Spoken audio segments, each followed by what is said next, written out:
Hey guys, so I am making the video of me working the practice final. This will be just like when I did the midterm. I know a lot of you said it was really helpful, so I'm going to do that again. Now, let's start with number 1. Okay, so find all solutions of the equation in the interval from 0 to 2 pi. So this is solving a trig equation.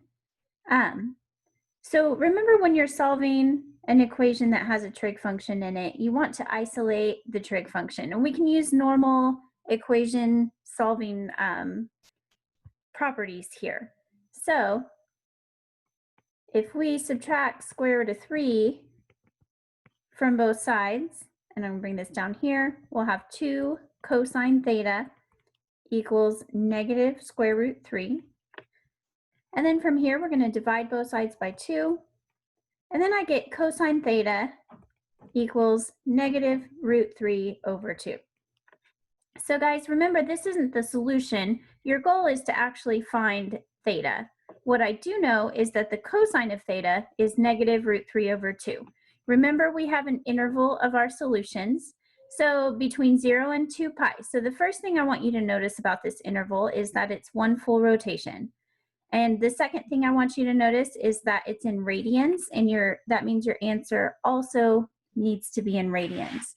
So what you're going to do here is you're going to go to your unit circle, and you're going to find the places within one full rotation where the cosine of theta is negative root 3 over 2.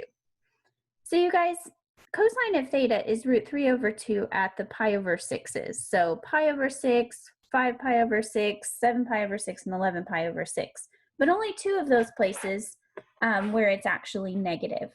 So cosine is negative in the second quadrant. So here at 5 pi over 6, remember, if you're looking at your unit circle, it has those points, and the x value is the cosine, and the y value is the sine. So at this point, you'll notice that the x value is negative root 3 over 2. So that's the cosine. So one of my answers for theta is 5 pi over 6, because that is a place where cosine is negative root 3 over 2. Now, where else is cosine negative? In that third quadrant. You guys, this is 7 pi over 6. So if you look at that angle and you look at the coordinates there, you'll find that, again, the x value or the cosine is negative root 3 over 2. So that would also be a solution. But you guys, there's nowhere else within one full rotation where that is true. So you get your 2 solutions. So you would type that in, that theta was 5 pi over 6 and 7 pi over 6. So let's move on to the next problem. So this looks like a conversion between polar and rectangular coordinates. So you guys, if you watched my video or looked at an Alex explanation of this stuff, you'll find some formulas for finding either going from polar to rectangular or back the other way. This time it's giving you polar, and you have to find rectangular. Remember that the rectangular coordinates are the normal x, y that we're used to. So I need to find an x and I need to find a y. You guys, we have formulas for those. So when you're in polar coordinates, remember in polar coordinates we have r and theta. So you're given an r and a theta. To find rectangular coordinates, to get x, it's always r times the cosine of theta. And to find y, it's r times the sine of theta. And you guys, these are formulas that you can have written down for your reference while you're working problems. So here we go. Let's find x. So x equals r, which is negative 4, times the cosine of our theta, the cosine of 11 pi over 6. So we have the negative 4. You guys, the cosine of 11 pi over 6, again, another reference to have is your unit circle. So you look at your unit circle and you find the x value. Remember, x is cosine on the unit circle. So the cosine at 11 pi over 6 is root 3 over 2, and it's positive. So all you have to do is multiply those two things together. So on top, we'd have -4 root 3. And then on the bottom, just over 2. Remember, this -4 is like -4 over 1. Now, from here, the only thing you would have to do to finish your x-coordinate is to reduce. Remember, you can't reduce anything that's under a square root, even if it looks like you could. But on this one, we can reduce the -4 and the 2. So if we take 2 out of both of those, then we're looking at -2 root 3 over 1, or just -2 root 3. So here's your x value for your coordinate pair. Let's find y. So y is r sine theta. So here's r, -4, times the sine of 11 pi over 6. You guys, so on the unit circle, if you need to look at it again, 11 pi over 6, the sign there is -1/2. So when you multiply -4 times -1/2, you guys, when you're multiplying 1/2, it's the same thing as dividing by 2, right? So you can do your multiplying fractions across the top, across the bottom if you want, or just remember that multiplying 1/2 is the same as dividing by 2. So I'm going to take my -4 and divide it by 2. Now, these two negatives are going to make my answer positive, but it's just going to be +2. So your coordinate pair for your answer here would be -2 root 3, comma, +2. All right, so moving on.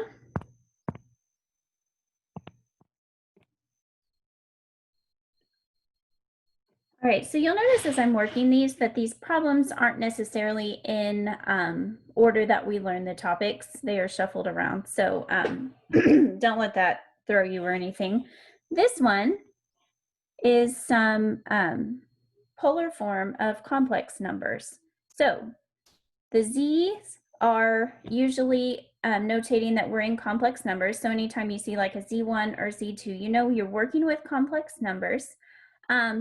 Remember your complex number form. So complex numbers in polar form always take this particular template. So z is always going to equal r, and then in here, cosine theta plus I sine theta. So we can see that our r is 5 here, and our theta is 2 pi over 7 for z1, and then for z2, your r is 10, and your theta is 3 pi over 8. Now, on this particular question, it just wants you to do some algebra with these complex numbers. So we have rules for that. z1 divided by z2. So when you have two complex numbers and you're dividing them, the r value actually gets divided just like it says. So it's going to be the r from z1 divided by the r from z2, and that's going to be your new r for your answer. Now, what happens with the theta is subtraction. So you don't divide the two thetas, you actually subtract. So that's the real key you want to remember here. Yes, you divide the r's because just like it says, we're dividing. But with theta, you don't divide thetas, you just subtract. And you need to make sure you keep it in the proper order. This is z1 divided by z2, so it's going to be theta 1 minus theta 2. So we're going to have 2 pi over 7 minus 3 pi over 8. And the rest of the form stays the same. You just have to put that new r and the new theta in there. Okay, so we're here. The 5 over 10, we can reduce that to 1/2. That's easy. Now, with the thetas, though, I do need to subtract these two, and they are fractions. So we're going to have to find a common denominator. One has a 7, one has an 8. So that's not a particularly easy one, right? Because their common denominator is going to end up being 7 times 8, which is 56. So let's go to this side.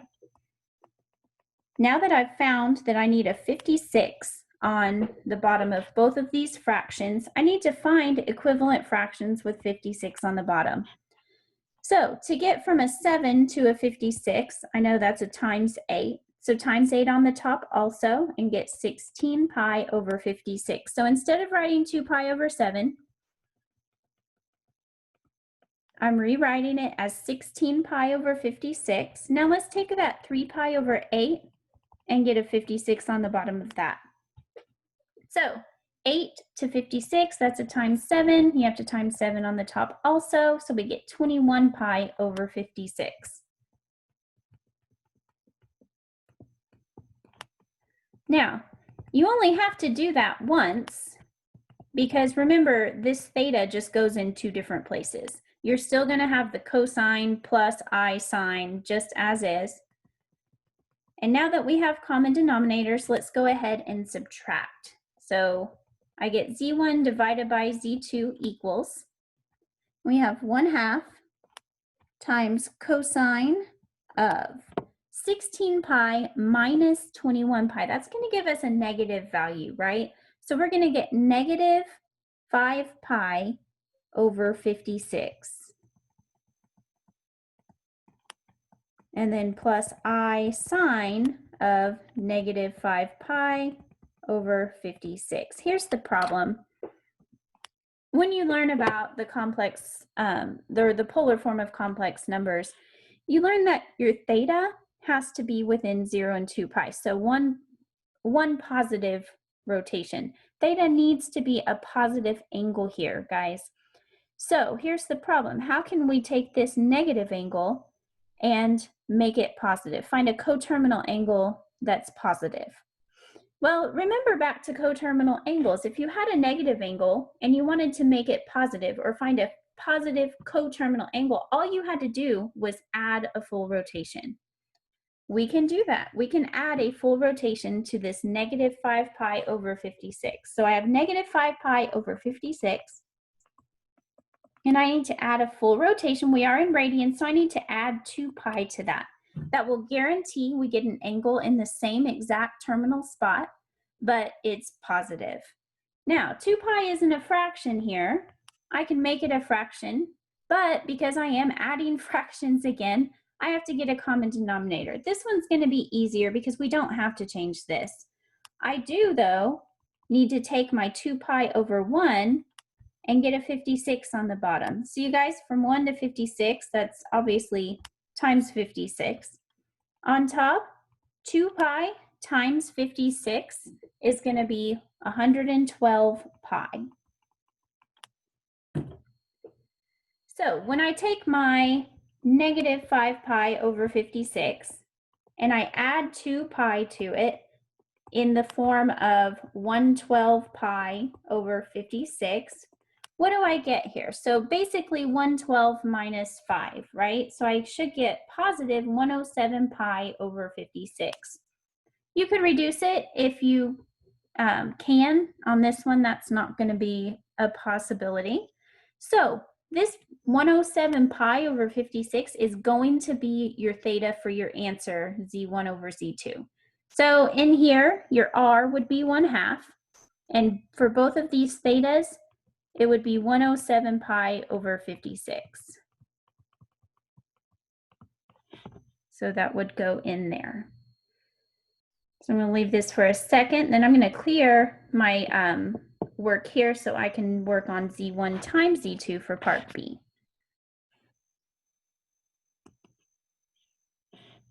Okay, so part B is z1 times z2. To get that, with the r's, you do multiply. So I'm going to do r1 times r2, so 5 times 10. I'm going to get a 50 there for my new r. And then for the theta, so this time, because we're doing z1 times z2, this is where you add the theta. So remember, for division, we subtracted the thetas, but for multiplication, we add the thetas together. So it's going to be cosine of 2 pi over 7 plus 3 pi over 8. And then plus I sine that same thing. Now, what's nice for us here is we already found common denominators or equivalent fractions for these values. So we can use those again. We still have to have common denominators. It's going to be that 56, right? So we're going to have remember the 2 pi over 7, we found that equivalent fraction to be 16 pi over 56. There is a plus in between it this time. Remember the 3 pi over 8 became 21 pi over 56 plus I times the sine of that same theta. So let's add those together. We'll have the 50 on the outside as our new r, and on the inside 16 plus 21 is going to be 37 pi over 56 plus I sine 37 pi over 56. You guys, this one didn't turn out negative, so I don't have to worry about that. Remember, you're just making sure your angle is within one full rotation. So as long as this is not negative and it's not greater than 2 pi, then you leave it like that.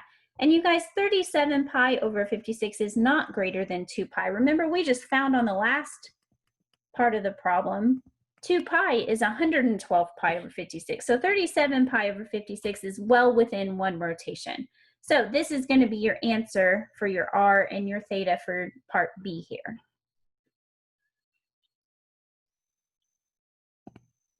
All right, so let's move on.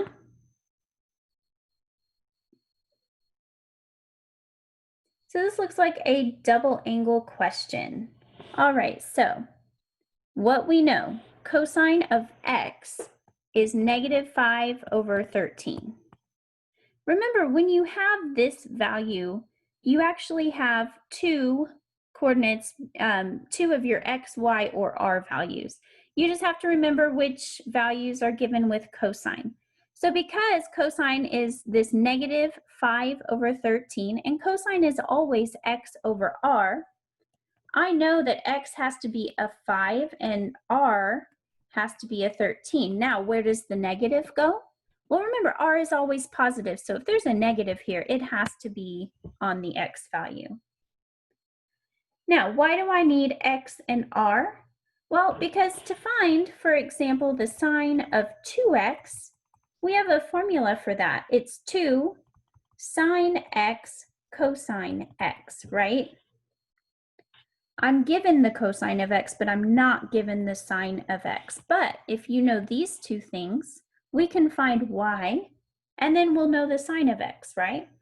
So use the formula we use for so many things, and we want to do x squared plus y squared equals r squared. So x is -5. We don't know y squared, but r squared is 13 squared. Make sure when you square this -5, you know that becomes positive, and we get positive 25 plus y squared equals 169. Subtract 25 and get y squared equals 144, and then square root both sides. Remember, when you square root the 144, you're going to get plus or minus 12. How do I know if y is plus or minus? Remember, the quadrant information it gives us tells us that answer. So in quadrant 3, is y positive or negative? Well, it's definitely negative. So y in this case is -12. How does that help us find the sine of x? Well, the sine of x is going to be, or sine in general is always y over r, right? So the sine of x for us is going to be y, which is -12, over r, which is 13. So now I have sine, and I already had cosine. And remember, what we have here is the sine and cosine of just x, just one x. What we're looking for in our answer is the sine of 2x, which we use this double angle formula for. So let's fill in what we know. So it's 2 times the sine of x. Well, I just found the sine of x. It's -12 over 13. Times the cosine of x, which was given at -5 over 13. All we have to do is multiply all these things together, straight across the top, straight across the bottom. So you guys, these two negatives are going to cancel out. On top here, 2 times 12 times 5, we're going to get a positive 120. And on the bottom, we're going to get 169. So you guys, this is the sine of 2x.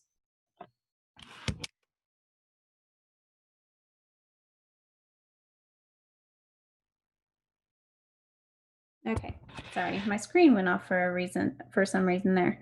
All right, you guys, we have the sine of 2x. Let's find the cosine of 2x.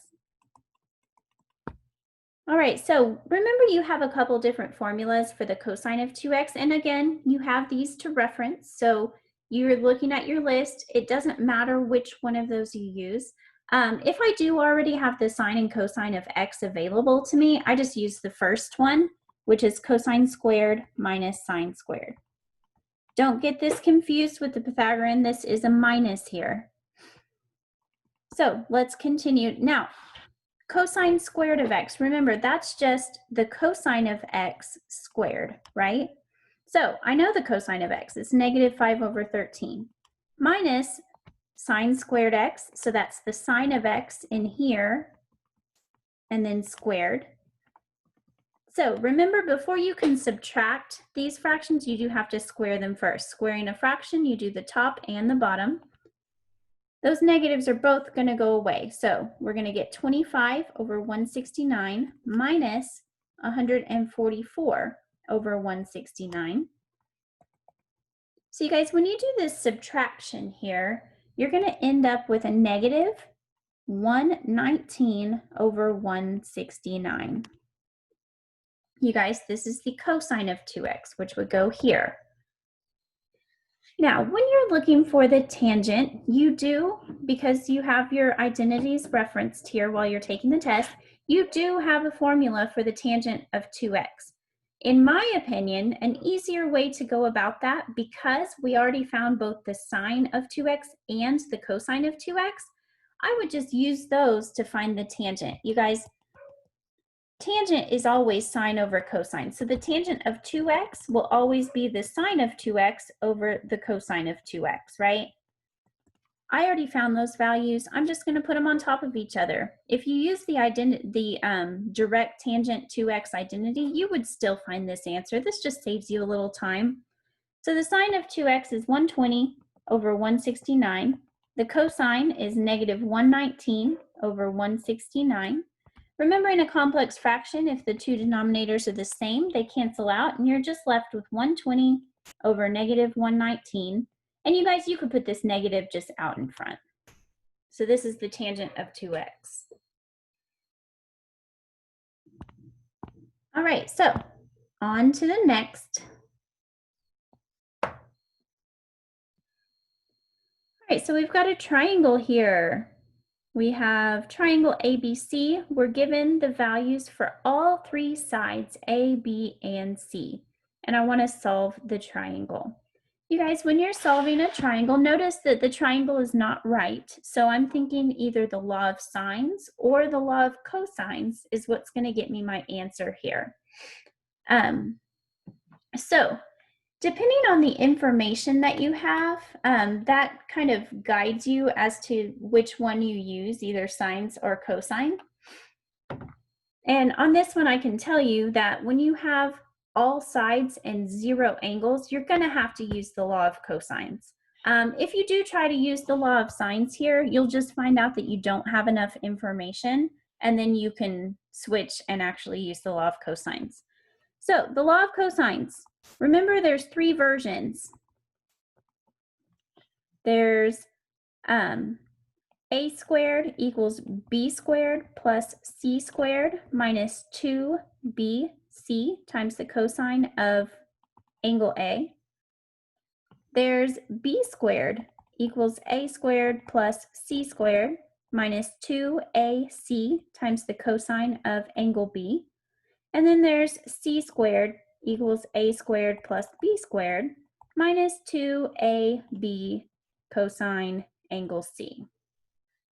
Now, because we have A, B, and C, and we don't have any angles, there's not much steering you as to which one of these you would use. You'll remember that when you're doing these problems in your homework, sometimes they'll give you one of the angles. Like, for example, if they actually gave you the value of angle A, you would use the formula that had angle A in it, and the same respectively for the B and C. But in this case, because we're not given any angles, all three sides is all we're given, what you always want to do is solve for the largest angle first. And you might say, I don't know any of these angles, so how do I know which one is largest? Remember the proportions of triangles, you guys. The largest angle is always the one corresponding to the largest side.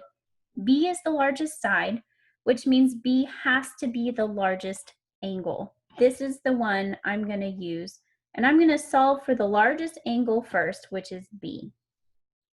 So here we go. We're going to use the second line, putting in what we know. So B squared, so it's going to be 61 squared equals A squared, so 54 squared plus C squared, which is 26 squared, minus 2 times A times C times the cosine of angle B, which we don't know. So let's do some calculator work. You guys, 61 squared is 3721 equals 54 squared, which is 2916, plus 26 squared, which is 676, minus, I'm going to multiply all these together, so 2 times 54 times 26, 26, and get 2808 cosine B. Okay, so we're here, guys. At this point, please be very careful. You can absolutely add these two values together and get your, let's see, 2916 plus 676 is 3592. You can add those together like this, but what you can't do is you can't combine these with this number, you guys. This number is attached to the cosine.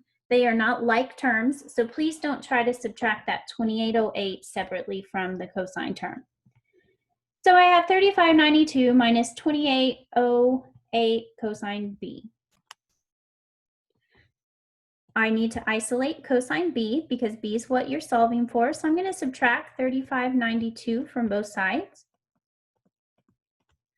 And what we get there, so I've got 3721 minus 3592. And put it over here. You guys, that'll leave us with 129 on that side equals, don't forget this negative is still there, equals negative 2808 cosine B. How do I isolate cosine B now? Well, I divide both sides by negative 2808. And I get 129 divided by negative 2808. You guys, what I get here is negative 0.0459, and it goes on, and I'm going to leave this value in my calculator because this value is cosine of angle B. I'm not going to round it. You guys, I'm going to take that straight into the inverse cosine function. Remember, guys, to actually find B here, it would be the inverse cosine of this negative 0.045 value. So let's take the inverse cosine of that. Let's see.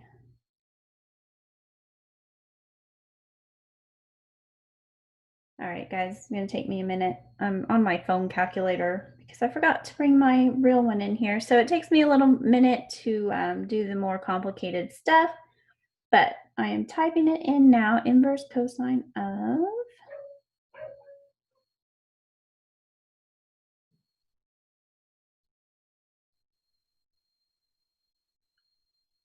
and you guys, I got B equals 92.6. Let's see, how many? Round your answers to the nearest 10th. So I'm going to call this 92.6 degrees. So you guys, yes, all that work just to find angle B. But from this point on, it's a little easier to find your next calculations. I am going to have to use angle B to find other things. So while my answer for B will be the 92.6 rounded to the nearest 10th, I am going to, it says to keep your intermediate computations to at least 4 places. So what that means is if you have to use any values you find to find other values, keep as many decimal places, at least 4, in your calculations, and that reduces your rounding error. So for B, if I have to use it in another calculation, I would use it as 92.6331. You guys, if I have to use it again, that's how many places at least that you need to take it out to. All right, so I have B equals 92.6 or 92.6331, but I still have to find A and C. But you guys, now that I have a side and angle pair, remember, now I can use the law of sines. If you have a pair of B's or a pair of A's or a pair of C's, you can use the law of sines to find the other values.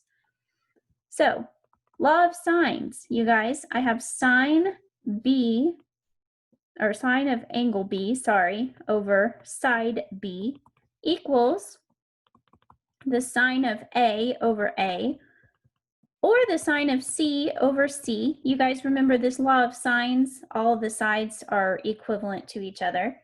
So this is what I have. I can either solve for A right now or C, and because I already found the largest angle, I know that both A and C are both just going to be acute angles, so it really doesn't matter which one you solve for next. I'm just going to go with A. So let's solve for A. So sine of angle B. So the sine of 92.6331, sorry guys, 92.6331 over side B over 61 equals the sine of angle A, that I don't know, over side A, which is 54. Okay, so remember, I'm trying to isolate the value I don't know. So isolating sine A, first I need to cross multiply. So if you cross multiply, you'll get 54 times the sine of 92.6331 equals 61 times the sine of angle A. Divide both sides by 61. And you guys, the sine of A equals this value here, the 54 sine 92.6331 over 61. My suggestion is not to calculate that out until you get to your next step, because to find A, you have to find the inverse sine of this value. So the inverse sine of all of this is going to give you your value for angle A. You can put all that in your calculator. So if you start with the inverse sine and you put all of that in, that's going to give you the most exact answer, the least rounded answer. So I'm going to put that all in my calculator. I've got the inverse sine of 54 times the sine of 92.6331 divided by 61, and I'm going to be very careful with parentheses and get my answer of 62.2. If it's rounded to the nearest 10th, it's 62.2. But then for calculation purposes, angle A is going to be 62.1669. All right, guys, so I have angle A and I have angle B. I don't have to use the law of cosines or the law of sines even to find angle C. If you know two of your angles, you can solve easily for the third angle, remembering that all triangles add up to 180. So to find angle C, I'm going to do 180 minus the 62.1669 minus the 92.6331. And I'm going to get my value for angle C that way. So let's see what we get there. I've got 180 minus 62.1669 minus 92.6331. You guys, I get angle C is 25.2. Exactly. So angle C, 25.2. And there's your answer. So Yes, these problems are a lot of work. They're time consuming. You have to be very careful with your decimals and your rounding, but we have the formulas there for your reference. There's the law of cosines, here's the law of sines. So you can just plug these in and get your answers. Like I said, just being careful with your calculator work.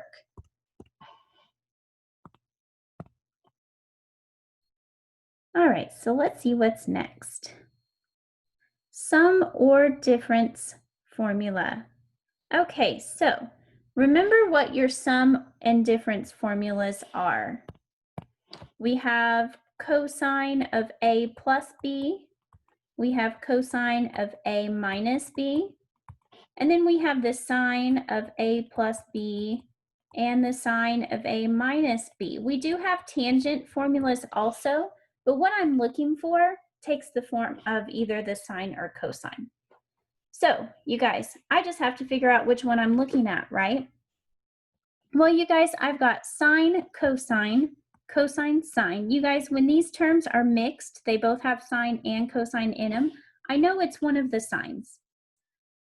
Because it's a minus and it's one of the sines, for the sine formulas, minus goes with minus. So you guys, what you'll find is that the sine of A minus B is sine A cosine B minus cosine A sine B. And again, you have these for reference. I don't have them written down next to me, so, or for you guys to see on a screen, so I'm just writing them down from my head. But guys, this is the one we're going to use because it looks just like this. What you can tell then is that this is A and this is B. So all this says is this is the same thing as sine A minus B. So it's the sine of 4 pi over 7 minus 17 pi over 42. So again, it looks like we have to subtract fractions. We can do that though, you guys, between 7 and 42. We can use 42 as the common denominator. And all we have to do is find the equivalent version of 4 pi over 7. So you guys, how do we get to 42 from 7? Well, that's a times 6, so let's times 6 on top and get 24 pi over 42. So this subtraction here is going to be 24 pi over 42 minus 17 pi over 42. So what is 24 minus 17? Well, that's just 7 pi over 42. And you guys, this reduces, right? Because you could take 7 out of top and bottom, and you end up with just 1 pi over 6. So you guys, all of this right here is equivalent to just saying sine of pi over 6, because it was sine of A minus B, and A minus B was pi over 6. So you guys, all we're trying to do here is find the exact value of the answer. What is the sine of pi over 6? Your answer there is just 1/2. And you guys, once you subtract these, you will get a special angle that is on your unit circle. If you don't, I would go back and revisit what you did here, because your answers will be found from the unit circle.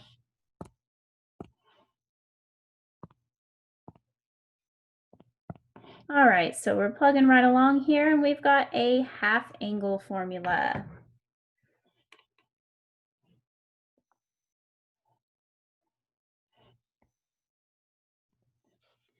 So our half angle formulas, again, you'll have these referenced. It looks like I'm looking for the cosine of 67.5 degrees.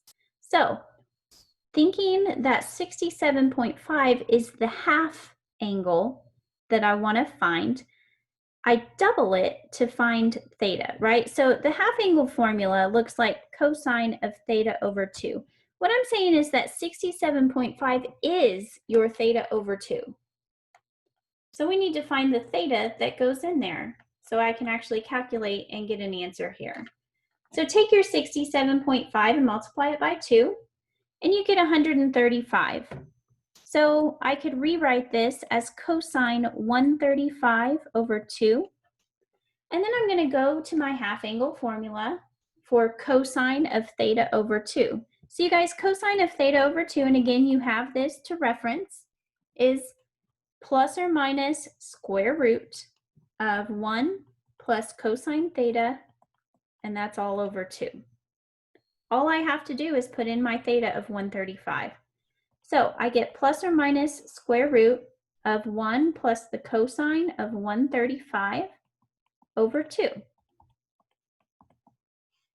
All right, so what's the cosine of 135, guys? If it ends in a 5, it's a 45-degree reference, right? All of those are square root 2 over 2 for both sine and cosine. All I have to think about is the quadrant. You guys, 135 is in quadrant 2, so it's negative. So I'm going to get 1 plus negative root 2 over 2 over 2. So we're here.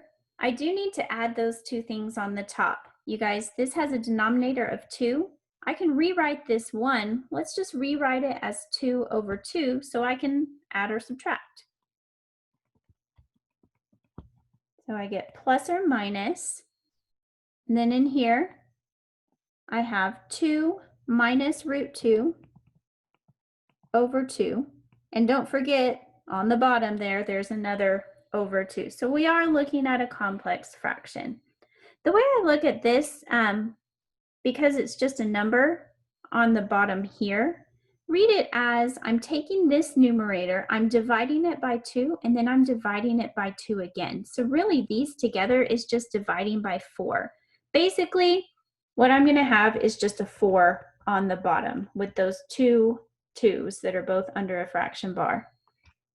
So I get 2 minus root 2 over 4.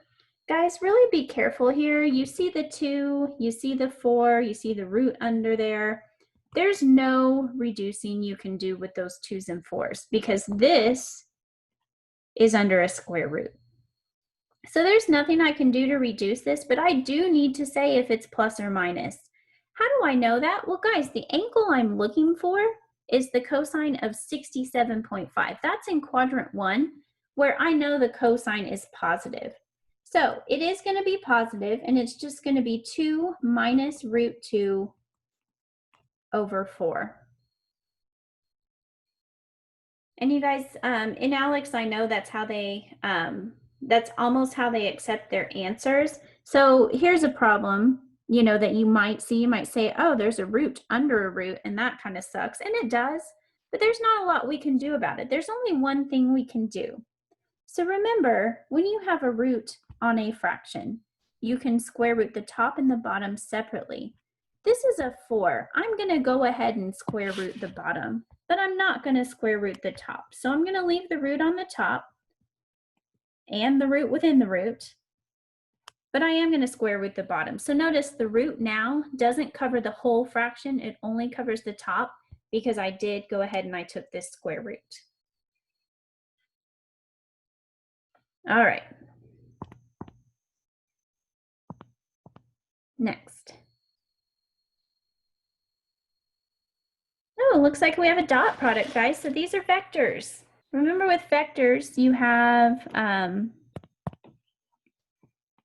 and B, if you want to call them A and B terms, and dot product. You guys, the dot product of vectors is kind of like vector multiplication. It's actually really easy to find. So the dot product of these two values is you're going to take the first two numbers, so the two A's here, and you're going to multiply them together. And that's going to be your new first number in your answer. You're going to take the B's and you're also going to multiply those together. So you're going to have -7 times 9 in here.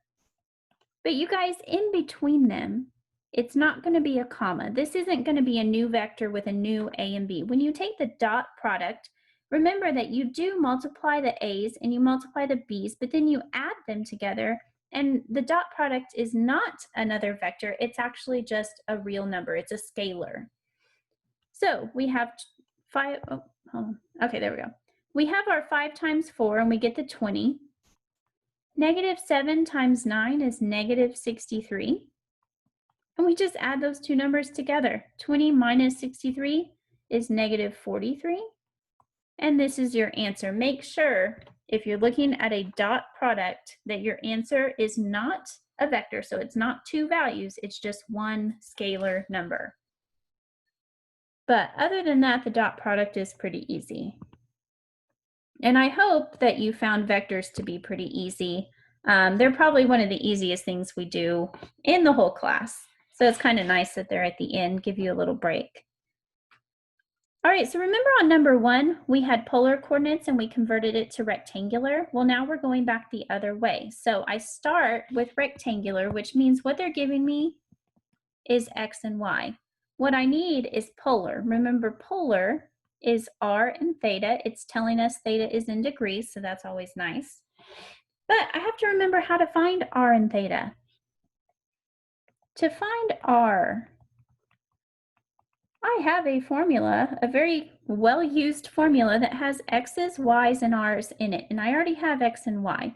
So I can use this to find r. An alternate version of this formula that's actually solved for r looks like this. It's not much difference, right?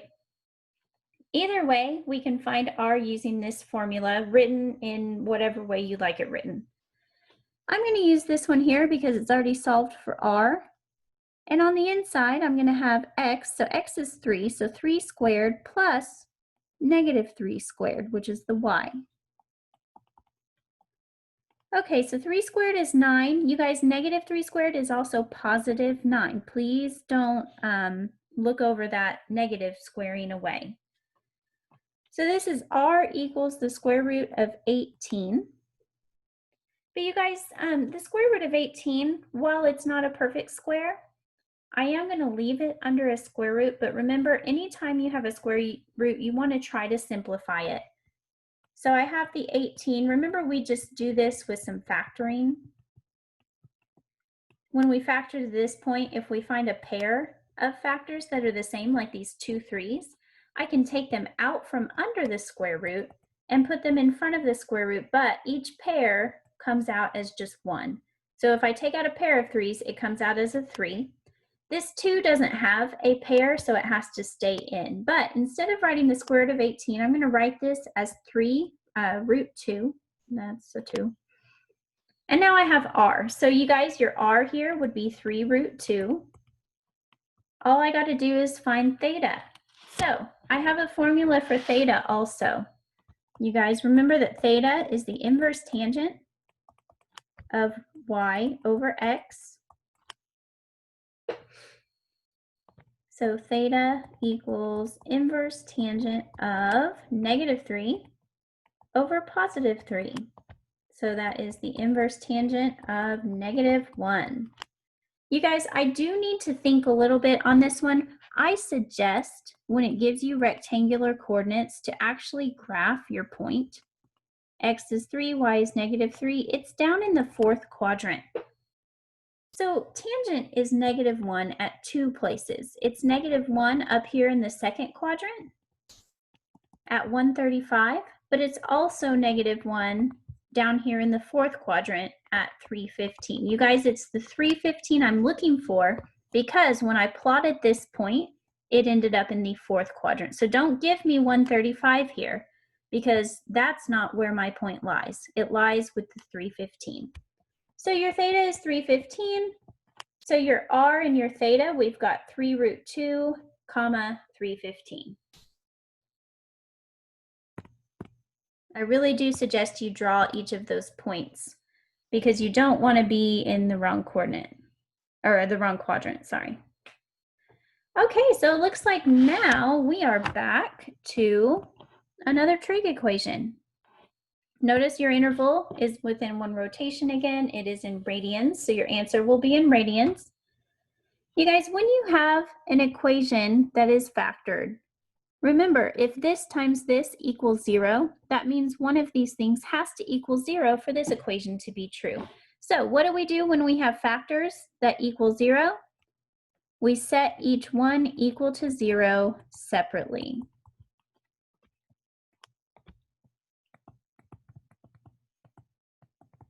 And we solve each one separately, and each one of us is going to give us solutions. So you guys, on this one, I'm trying to isolate cotangent x. So I'm going to add root 3 to both sides and get 3 cotangent x equals root 3. Divide by 3. and get cotangent is root 3 over 3. Okay, guys, so you might have to think about this because we're looking for cotangent. Remember, your unit circle only has sines and cosines. But you guys, we have we have cosine and we have sine. Remember, cotangent is, now remember, don't get confused. Tangent is sine over cosine, but cotangent is cosine over sine. So you're looking for places where if you put their cosine over their sine, you would get root 3 over 3. You guys, this actually happens at the pi over 3's. And I just know that, but if you didn't, you would go to your unit circle and you'd find those values, right? So any of the reference angles for the pi over 3's could be our answer here. But remember, we are looking for positive root 3 over 3. Where is cotangent positive? Well, that's quadrant 1 and quadrant 3. So where is our pi over 3 in quadrant 1? Well, that's pi over 3.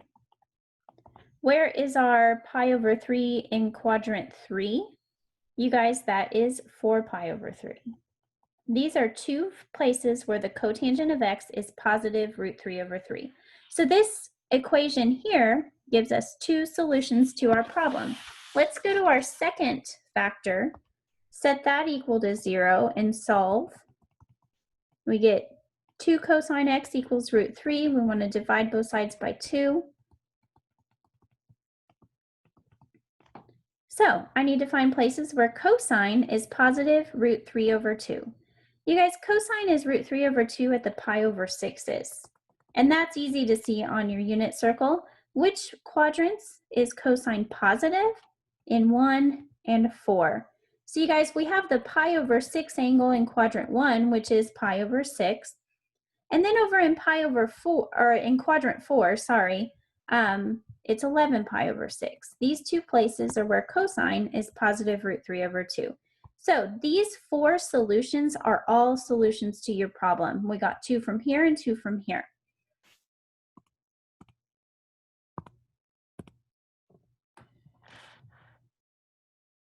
All right, so we have more vectors. You guys, vectors are amazing, right? There are nice, easy breaks from those hard problems.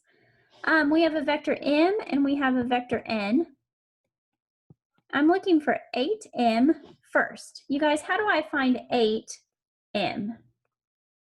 So you guys, if you notice in the video, if I'm handwriting, I notate vectors with a little kind of half arrow here because when you're handwriting, it's really hard to do bold type. If it's bold type on the Alex questions, that just means it's a vector. So 8m, that's 8 times the vector -5, 4. All you have to do in this case, it's just distributive, right? I take the 8 and I multiply it by both of these numbers. So I get -40, 32. So this is 8m, and it is that easy. That's going to be your answer here. Now, m plus n, how do I add vectors together? I add their first terms and I add their second terms. And I leave the comma in between them because m plus n is another vector. All right, so m plus n here, I'm going to have the -5 plus -7. That's going to be my new first term. 4 plus 2 is going to be my new second term. And this will give me -12, 6. So you guys, this is your answer for m plus n. And you guys, I know we did the dot product. And remember, when you do the dot product, you get a one-numbered answer. You get just a scalar. Your answer is not a vector when you're doing the dot product. But when you're doing any other operations on vectors, like we're going to do on this problem, your answers are vectors.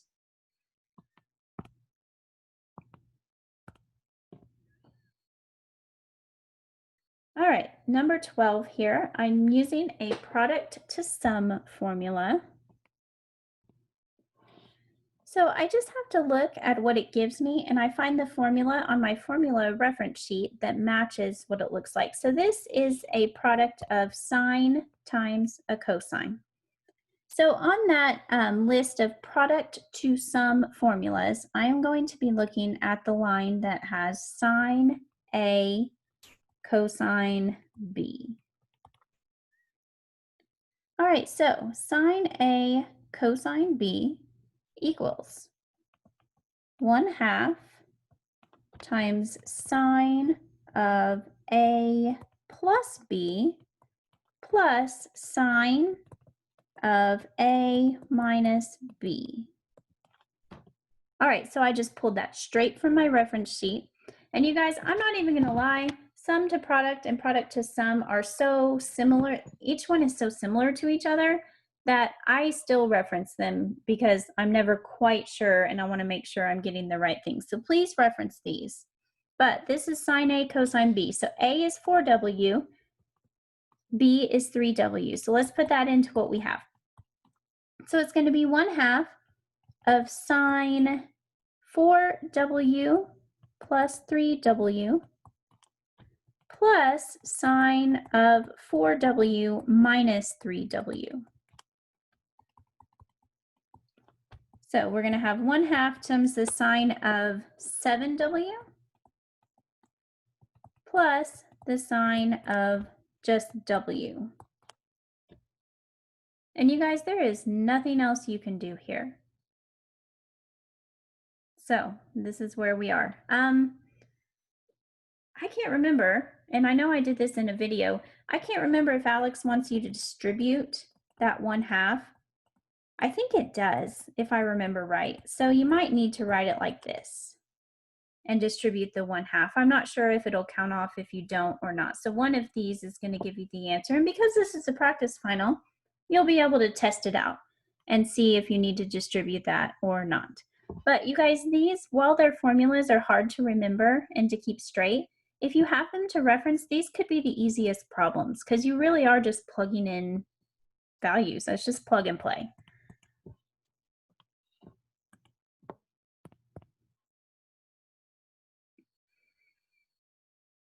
All right, so here we have a complex number. You guys, this is rectangular form. Remember the A plus BI. That's how we're used to seeing complex numbers, but we need to change it to polar form. Now, these are also things that I want you to sketch because when you're looking for an angle, you need to make sure the angle you find is in the right quadrant. You guys, remember that complex numbers can be graphed on the complex plane where you use the first value as your x and your second value as your y. So this is a positive 5 and a negative 5√3. And, you know, I'm just estimating where that would be. But with a positive x and a negative y, we're going to be in the fourth quadrant. So when I find my theta, I need to make sure theta is in the fourth quadrant. Okay, so let's work the problem. Remember when we went from rectangular form to polar form before and we found r and theta? Well, even though this is a complex number, we still are given an x value and a y value. So a plus bi could very well be seen as x plus yi also, however you want to look at it.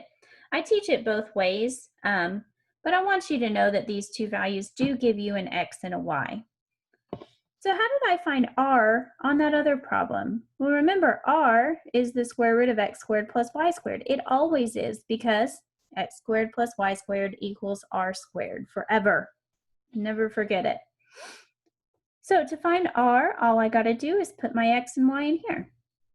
So it's going to be 5 squared plus negative 5√3 squared under here. So 25 plus, now the negative squares out, I know that. When you're squaring a value that has a number and a root in it, you just square both of them. So this first number is going to be a 25. What's square root of 3 squared? Well, that's 3, and then I'll just multiply those two things together. I get r equals the square root of 25 plus 75. So that's good, you guys. It works out nice. It's the square root of 100. Remember, r is always positive, so I don't have to worry about that, and I get an r of 10. So here your r is going to be 10. Now I need to find theta. How do I find theta? Always the inverse tangent of y over x, just like we used in the polar coordinates from before. All right, so inverse tangent of negative 5 root 3 over positive 5. You guys, let's reduce that. Get rid of those 5s. Inverse tangent here is negative root 3. So you guys, I know that tangent is sine over cosine. So if you're looking at your unit circle, you're looking for places where sine over cosine equals root 3. You guys, this happens at the pi over 3s. And again, you might have to do some division to find that out, but we have used tangent quite a bit. So you should, at this point, maybe have caught on to the tangent of the pi over 3s. So any reference of pi over 3 anywhere on the thing, it's going to have a tangent of root 3 or negative root 3.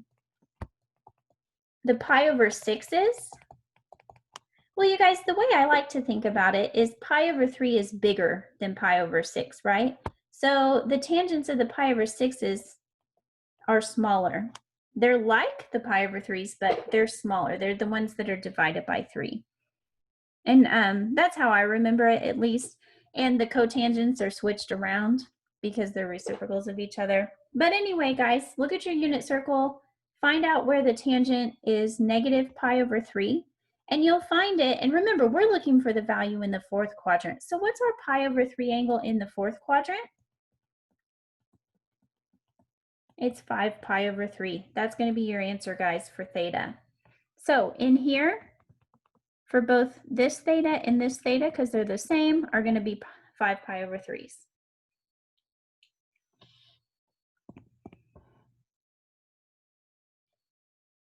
All right, number 14, we're getting there, guys.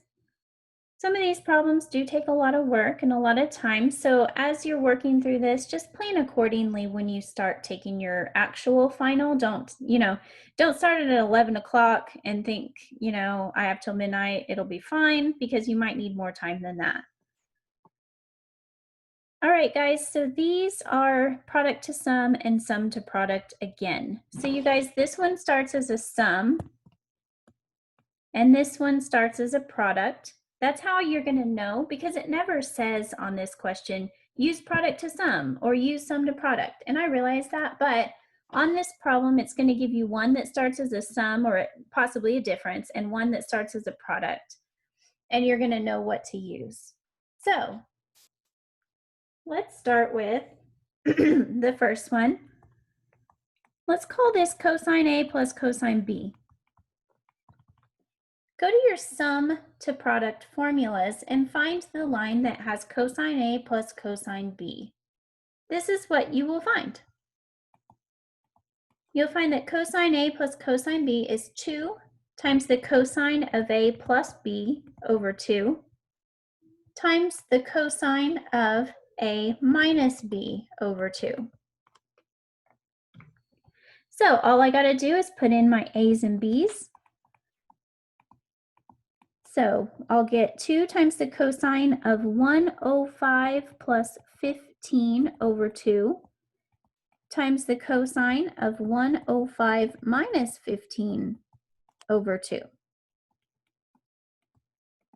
So you guys, 105 plus 15, that's 120 over 2. What's 105 minus 15? Well, that's 90 over 2. These will end up being special angles that you can find exact values for. So again, if you don't get angles from your unit circle, you might check your adding or subtracting. So this is 2 times the cosine of 60 times the cosine of 45. We know these values. Put them in. You guys, what's the cosine of 60? It's 1/2. What's the cosine of 45? It's root 2 over 2. Remember, this is a 2 over 1. You're going to multiply across the top and bottom. So on top, you're going to have 2 root 2. On the bottom, you're going to have 4. you can reduce this 2 over 4 and end up with just root 2 over 2.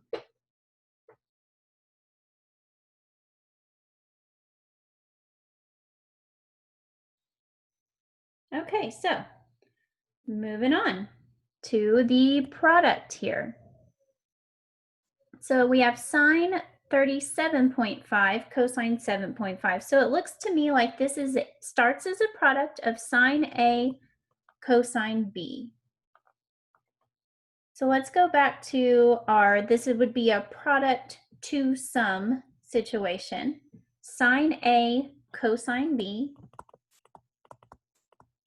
equals, well, it equals 1/2 times sine of A plus B plus sine of A minus B. I think we used this particular one before. So let's put in our A and B. Sine A plus B, so 37.5 plus 7.5 plus sine of 37.5 minus 7.5. So you guys, 37.5 plus 7.5, that's 45, right? Plus the sine of 30. Again, these should be special angles. What's the sine of 45? Well, that's root 2 over 2. What's the sine of 30? Well, that's 1/2.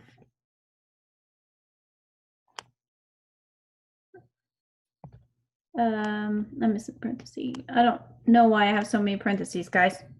Anyway,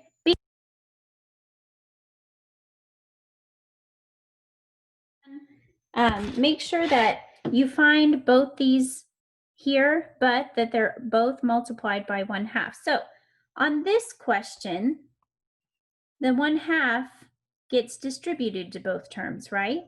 So 1/2 times root 2 over 2 gives you root 2 over 4.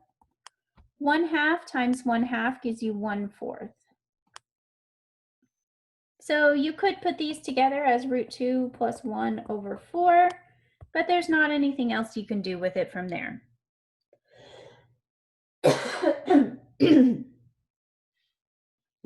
Okay. So there we are. Adjusting my screen and then it turns off.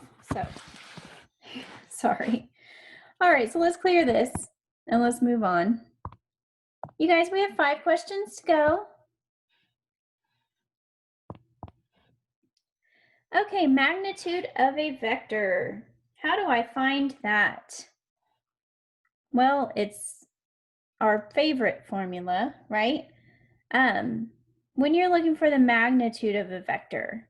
So a lot of times with a vector, it looks like we put in absolute values, but it really just means the length or the magnitude of that vector. And how do you think we're going to find it? Well, it's the square root of a squared plus b squared. If we call these a and b, if you want to call them x and y, what are we looking at? The square root of x squared plus y squared. We use this so much, guys. The magnitude of a vector is otherwise known as r. You guys, if you see the word magnitude and think, oh, I just need to find r, using these as x and y, you know how to get there. So what is the square root of x squared plus y squared here? Well, it's the square root of 6 squared plus negative 4 squared. So we get 36 plus 16. So square root 52. And then we want to simplify under that square root. That one does simplify, guys. So 2 times 26, that's 2 times 13. We can take out a pair of 2's as just 1 2, and we can leave the 13 in there. So you guys, this is the magnitude of this vector. So yet another use for finding r, using that formula, x squared plus y squared equals r squared, it applies to so many different aspects of this course material.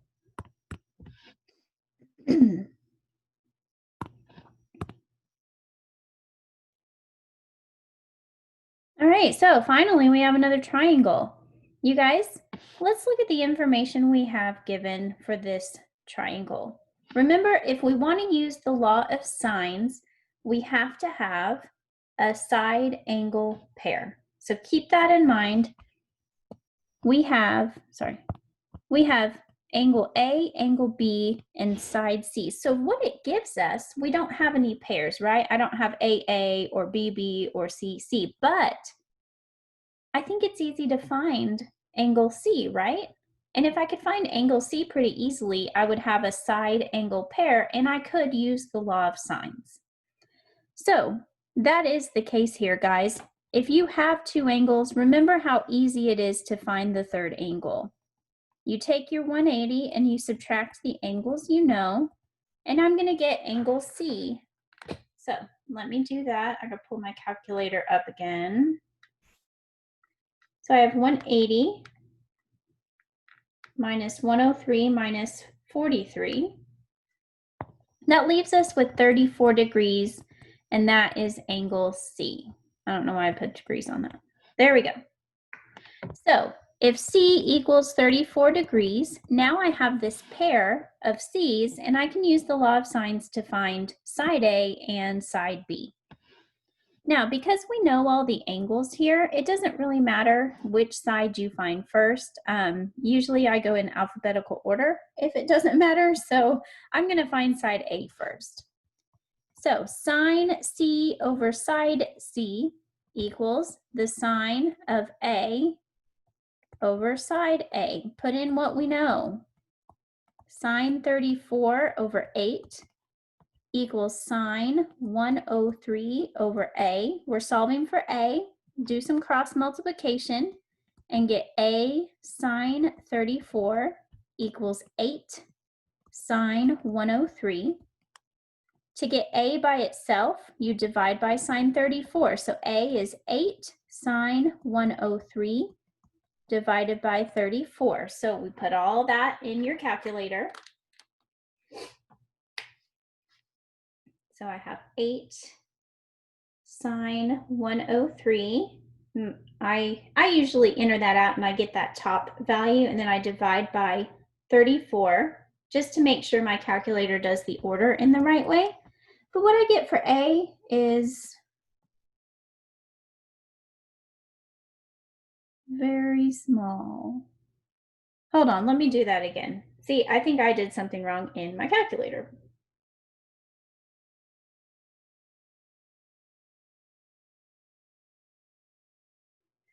Oh. No, that was right. I was in degrees. I thought I was in radians for a minute. Let me just try to type it in again. So I got 8 sine 103 divided by 34. I'm getting a very, very small number. You guys, I got a 0.229. That doesn't seem right, right? Let's review. Let me use Alex's calculator. Maybe I'm just not typing something incorrectly.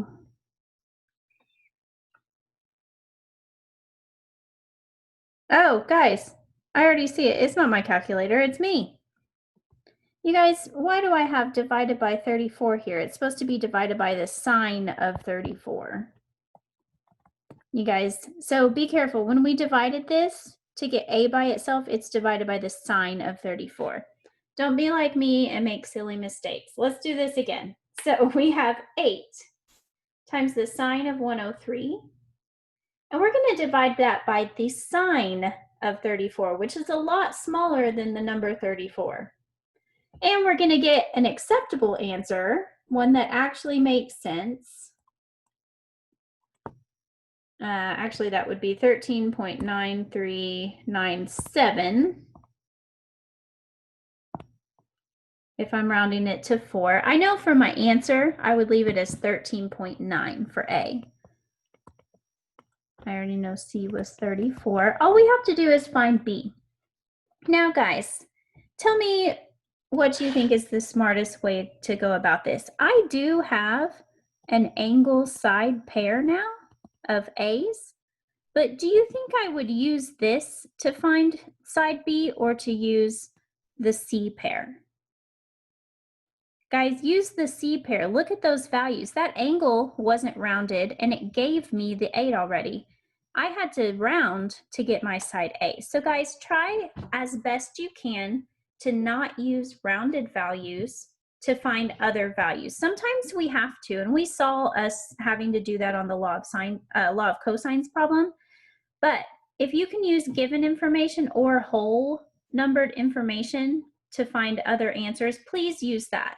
So I'm going to use the C pair again and have the sine 34 over 8 to find my side B. So sine C over side C, which I have written here, equals the sine of B, which is 43, over side B, which I am looking for.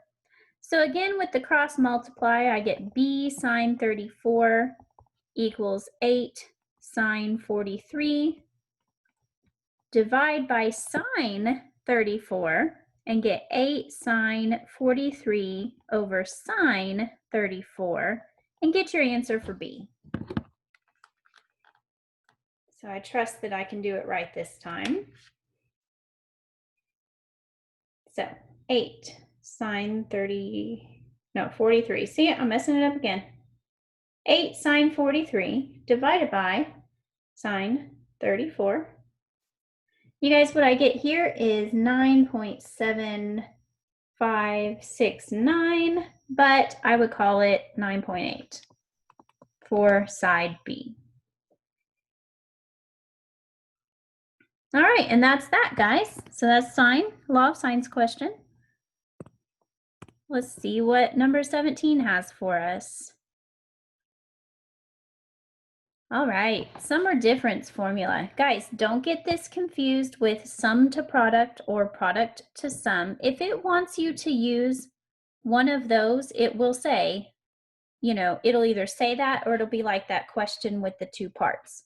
When it says a sum or difference formula, that's the sine A plus B or sine A minus B or cosine A plus B or cosine A minus B.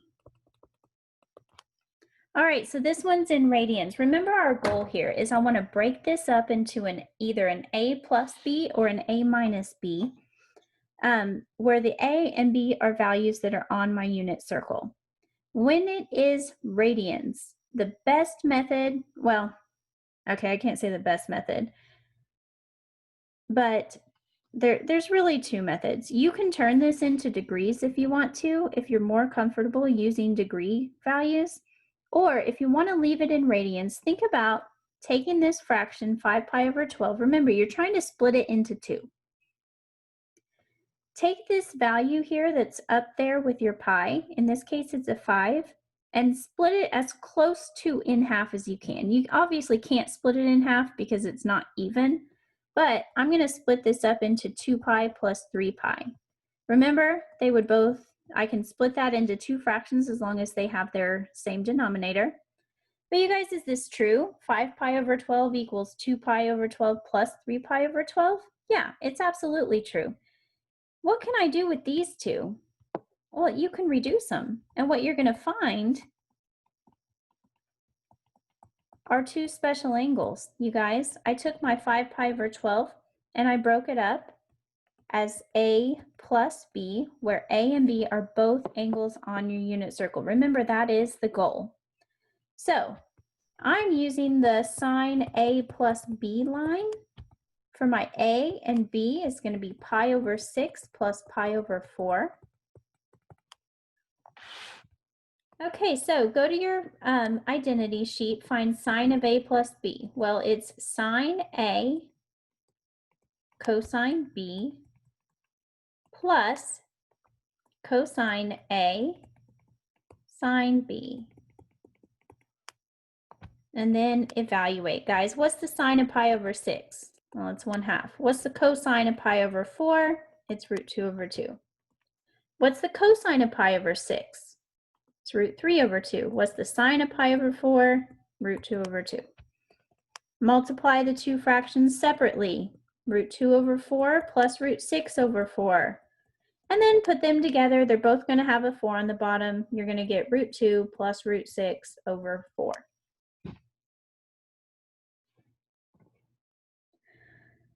All right, guys. The alternate version, I'm not going to work it all out. The ultimate version would be to convert this to degrees. You'd find it was 75 degrees, and then you could maybe more easily see that it would break up to 30 plus 45. But you guys, that's exactly what we broke it up to as well. We just stayed in radians, but you would get the same answer either way. So if you want to convert it to degrees first, go right ahead. You're going to get the right answer either way because your answer is just numbers. It doesn't have degrees or radians in it. We are so close, guys. We're on number 18. Okay, so another triangle. C, A, and big C. You guys, we have a C pair, which means I can use the law of sines, and I can find angle A. But we are going to be careful on this one. Notice you're only given, so guys, this screams to me, this whole triangle screams ambiguous. Why do I think it's ambiguous? Well, first of all, it only gives me one angle. I have to solve for two different angles, which means this triangle could be ambiguous, like I said in my lecture. What's the second clue? The angle it's given me is acute, which means there might be an obtuse angle floating around here somewhere, and I need to check for it. So, as we start just as normal. I'm going to do my sine C over side C equals sine A, which I don't know, over side A, 59. I'm going to do my cross multiply and get 59 sine 34 equals 47 sine A. I'm going to solve for sine A and get sine A equals 59 sine 34 over 47. And I'm going to take the inverse sine of this value here, 47. And that's going to give me angle A. So far, so normal, right? This is just what we do on all the law of sines problems that are set up this way. So I'm doing the inverse sine right now of all of this. And I am, again, being careful with parentheses. I've got my 59 sine 34, and I'm going to divide that by 47. And I'm going to take the inverse sine of all that. And what I get for A is 44.5849. So I say to myself, does this make sense? Well, I mean, side A is bigger than side C, so angle A should be bigger than angle C, and it is, right? It's 44.6 about. But would it also make sense, because A is larger than C, would it also make sense if A was bigger? Like, what if there was an obtuse angle in this triangle?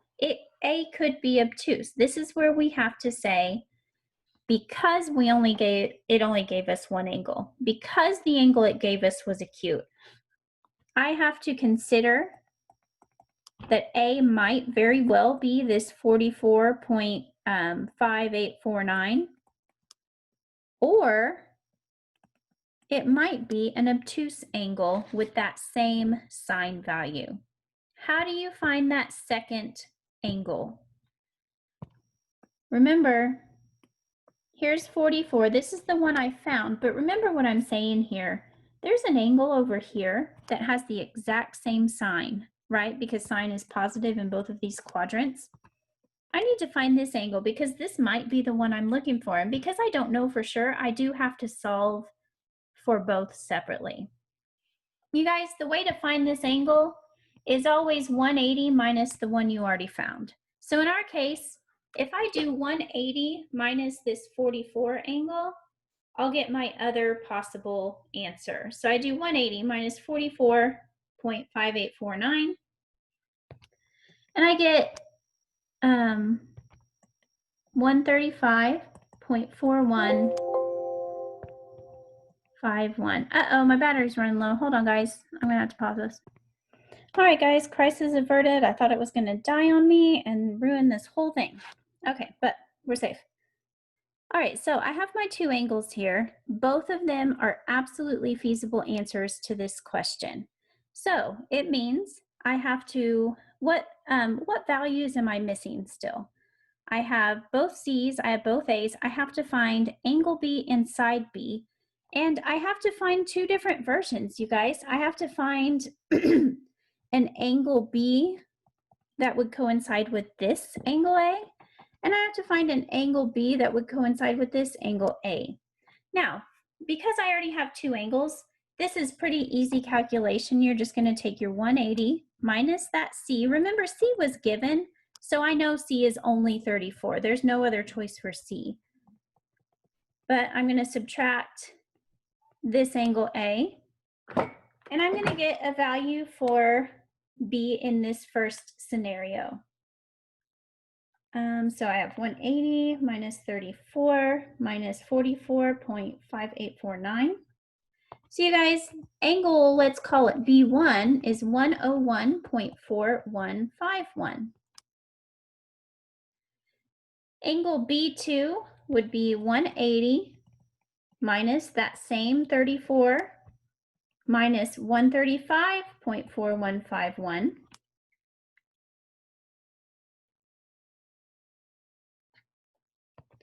And it leaves a very small angle B, but it's still an angle, you guys. It's still a possibility that angle B is just 10 degrees or so, really tiny.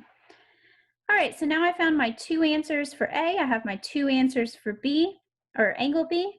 I just need to find side B.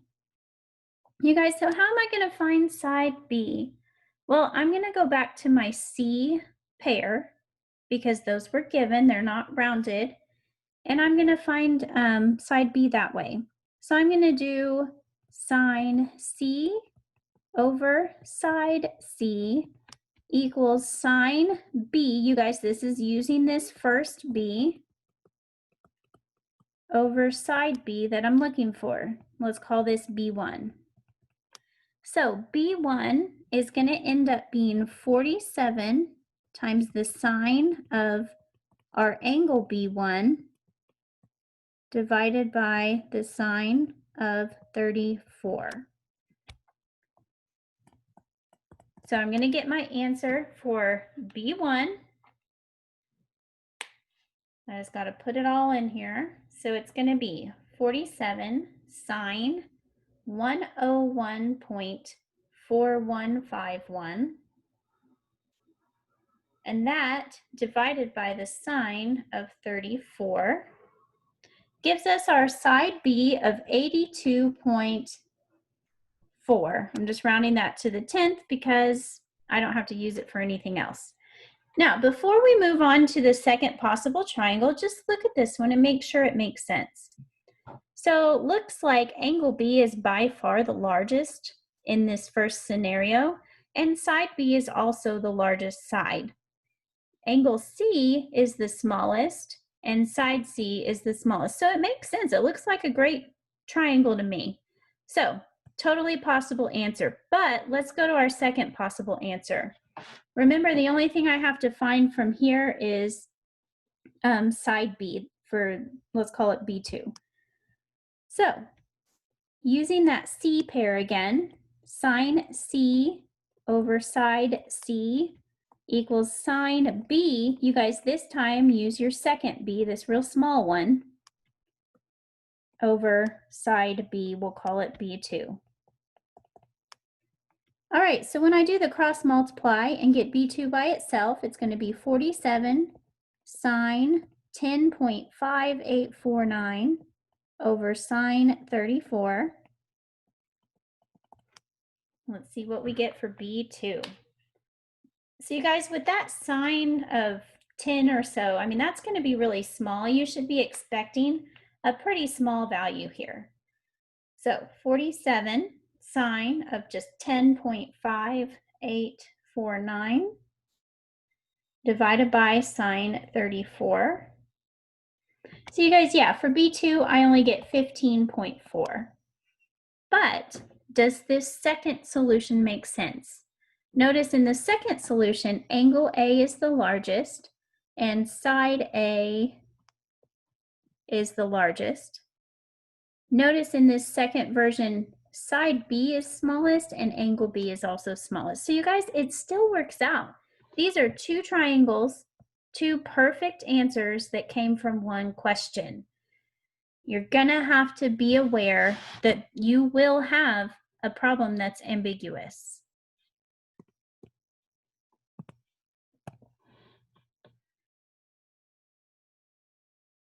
All right, guys, so we've just got two more here. This one is de Moivre's theorem. So we're looking again at the polar form of complex numbers. Guys, these are really, really easy. De Moivre's theorem is when you have a complex number and you raise it to a power. We have a rule for this, guys. So how do I find it? Well, I take r, which is 2 in this case, and I do raise r to that power. So you'll notice that whether we're dividing, multiplying, taking it to a power, we always do exactly that thing to r. So if I'm raising the whole thing to the 8th power, I'm raising r to the 8th power. Where it differs is what we do with theta. So you guys, if I want to take this theta and I want to raise it to the 8th power in this complex form, I don't take 65 to the 8th power. All I do is I take 65 times 8.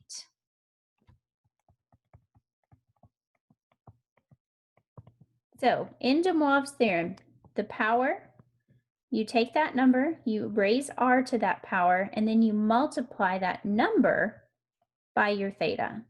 And that's all there is to it, guys. So what's 2 to the 8th power? Anybody know that one off the top of their head?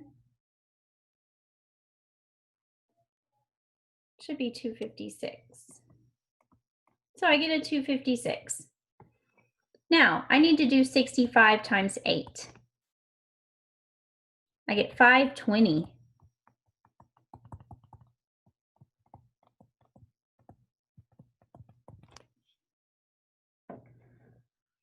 Okay, so here's the problem. Guys, can I have 520 in my answer in polar form? Didn't I already say that polar form had to be positive and it also has to be within one full rotation? So you guys, I've got 520. That is more than one rotation. How can I get it down to one rotation? Well, the same way I always find coterminal angles, guys. If it's negative, I add a rotation. If it's too big, I subtract a rotation. So what I'm going to do is I'm going to subtract a rotation. I'm going to take my 520 and subtract 360. And you guys, I'm going to get 160. So you guys, 160 is the value I'm going to use here.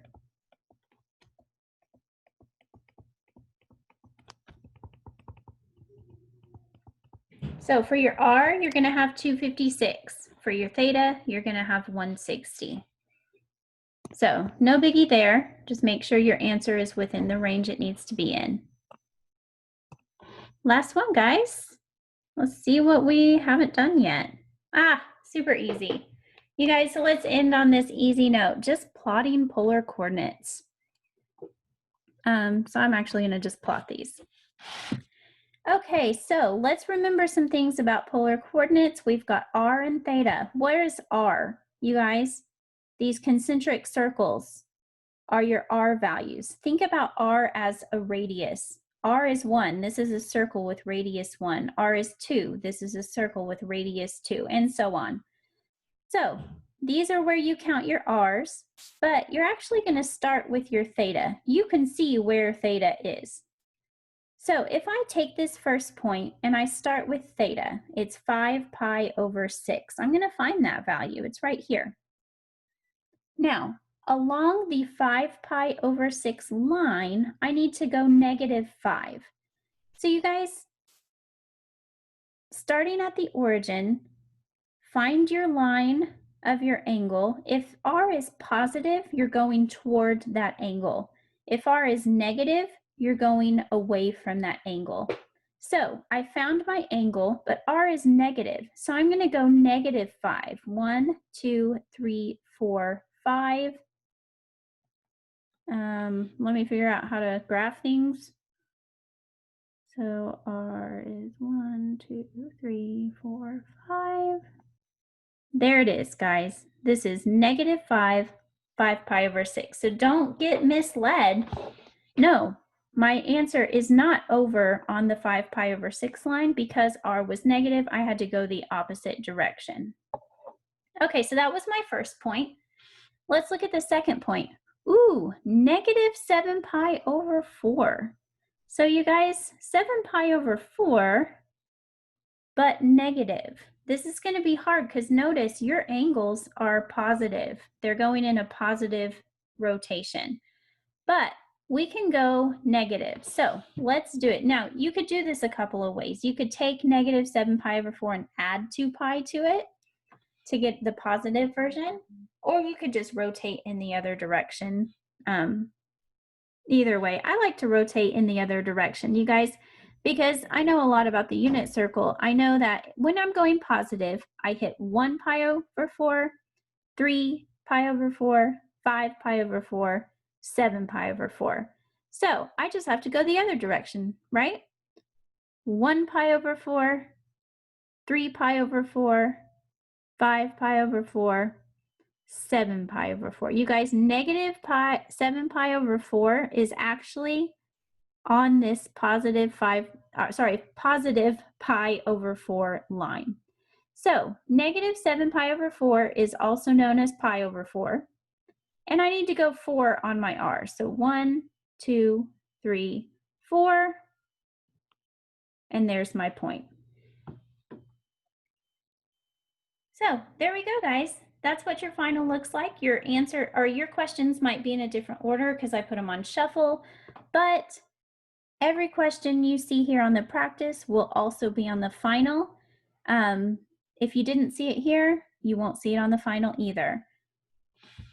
So yeah, so that's it, guys. I'm going to stop this because this has been long and, well, I'd say fun, but, you know, I doubt you think it is. Remember, email me with any questions.